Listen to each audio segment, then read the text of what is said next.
Hi, everyone. My name is Travis Chiwing Lau. My pronouns are he, him, his. A brief image description. I'm a Chinese American man wearing glasses and a black t-shirt featuring different symbols from the disability community, like the wheelchair and the hand sign, with the phrase accessibility matters beneath them. I am sitting in front of my bookcases here at my apartment. A little bit about me. I'm an assistant professor of English at Kenyon College, a small liberal arts college here in central Ohio. Outside of my academic work, I'm a poet and often write about my scoliosis-related disabilities and chronic pain as they intersect with my Chinese and queer experiences. I'll be reading some recent work alongside pieces from my two other published chapbooks, Pairing, Finishing Line Press 2020, and Vagaries from Fork Time Press 2022. If you're interested at all in my work, you can find it at my website, travisclau.com. Awesome. Okay. The first piece I wanted to read is called Patient History. And it is an attempt to think about the genre of the patient history and how strange it is as a document, but also the way that we tell that as a story, as a narrative that is constructed by patients, but also co-constructed with caregivers and physicians, and just how often that patient history gets elided or erased. Patient history. You learn to track the tremors of hurt in passing as you urge them to pass in peace. Like the sutra reminds on wooden beads that you are kin to these tremors, bound to reverberate again, again, through the scale of a life, now the shape of a town everyone drives through, but never dirties their souls, because the clay does not wash off cleanly. Once it colors you red, that irritant red, hot with the need for healing, but left throbbing for more than new blood, for another tremor of something more than hurt again, than a body mending before its next sundering. You shake because you are angry with life. Part of the evolution of my scoliosis over these years has been not just the curvature of my spine, but also the misalignment of my rib cage. My left rib tends to jut outward a little bit more. And over these years, I've seen it become more and more pronounced. And I wrote this poem as a way to develop a better relationship with this part of my body that I've had a lot of shame about, a lot of issues with body image about. So this is To My Rib.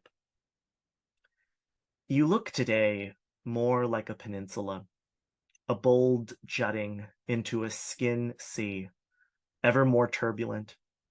This I know because of what escapes the yearly exposure to a light that tries to prove its own benevolence.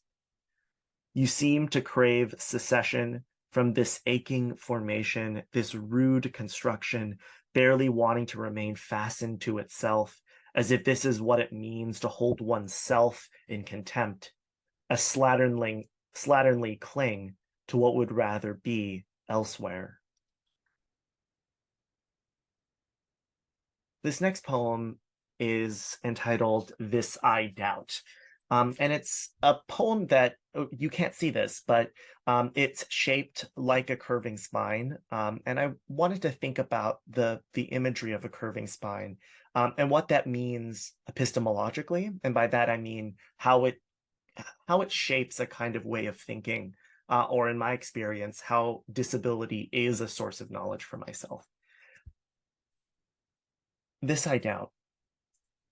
This winding bone that craves more than anything to decompress, to loosen tight links drawn to gasping until I am quartered, breathless, a thin weakness, hewing by degrees to a dull worsening into the cracking of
We might describe him as a kind of new country artist who is queer, and is doing really interesting things, to what I just kind of described as the crooner genre. And Dead of Night is one of my favorite songs by him. But I wanted to sort of capture the erotic quality of that song, particularly its sense of um, wonder about what happens in the night. And I was taught by my middle and high school teachers never to begin or end sentences with prepositions. So I purposely titled this poem that begins with a preposition and ends with a preposition. And this is In the Dead of. In the dead of late at night, I asked for a crumb of old bread, so that some spirit of you would seed me, hard with sights standing on its hind legs, a balancing trick for an old dog, soft with knowing, like old plums bruising into worlds that will outlive us both. I lay overripened, sugary still and convex against want. I am hungry at the wrong hours. That's the issue. This poem I wrote as part of a workshop that Richie Hoffman held. And this was part of the sort of homework that we had. And this is one of the most recent poems I've written, as I really have kind of struggled to get back into my creative practice while I've been on sabbatical this semester. But I like where this went. This is, again, a kind of retrospective approach to thinking about a moment of intimacy. And this poem is entitled Brooded.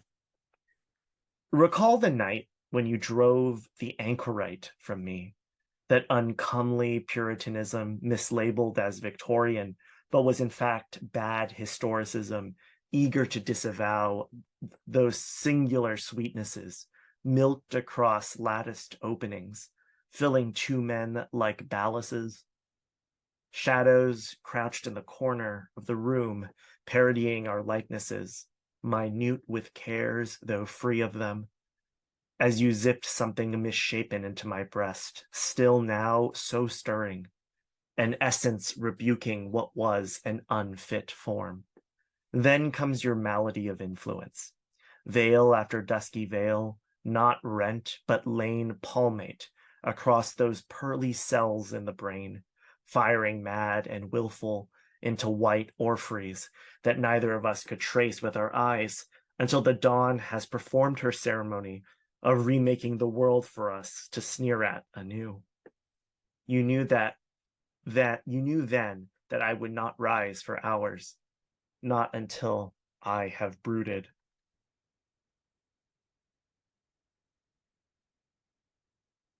This is a kind of tender moment for me.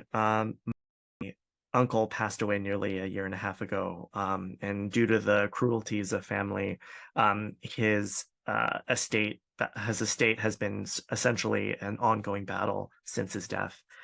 He has not yet been put to rest, but my hope is that in very short time that will finally be the case. I wrote this poem for him because there had not been a proper funeral, and I wanted to, at least in poetic form, do so. This is Funeral for Unreturned Ashes, and this is for my late uncle, Philip Fong. Scent regrets by smoke. Dull coatings of a time now ambered into its search for a former light, when the world was not dark, just lightless, except for those flash points of skin, little currents that mark the only things we ever shared, to know we both craved in the same brilliant age a desire with gravity, the seedy impact of two bodies who collide by choice, even at the cost of systems still breaking wills and testaments that keep what remains of you abroad, in a home you tried to make, but never bedded until this restless sleep. The last poem is a poem that means a lot to me. This is one of the poems from my first chapbook pairing. This was a poem written for my partner, but it was to commemorate a visit to one of his friends' farms. There we met a small kitten that we realized was deaf, and I developed a deep kinship with this kitten that is currently apparently doing very well with an owner. But it felt like such a symbolic moment for me, and I think one of deep intimacy between myself and my partner. This poem is Oxford, and this is for my partner, Nolan. Know that I've dreamt of you in gold, even if I don't always kiss and tell. But there you were, bathed in the cold light of the roads that wound their way toward the farm, where we almost took home the kitten that mewed before it realized it would never hear its brother's crowing. A runt that we both saw ourselves in, even as we learned that strength is not survival. For the French hens gifted us the most brittle of brown life, like the husks we pull away from ourselves when they bind too tightly, the silken parts of us so hidden by the chaff until they are exposed in their goldenness that carries us home to one another. So I continue to dream of you in gold, the very bright of our distance, full and breathing like a beacon. Thank you all so very much.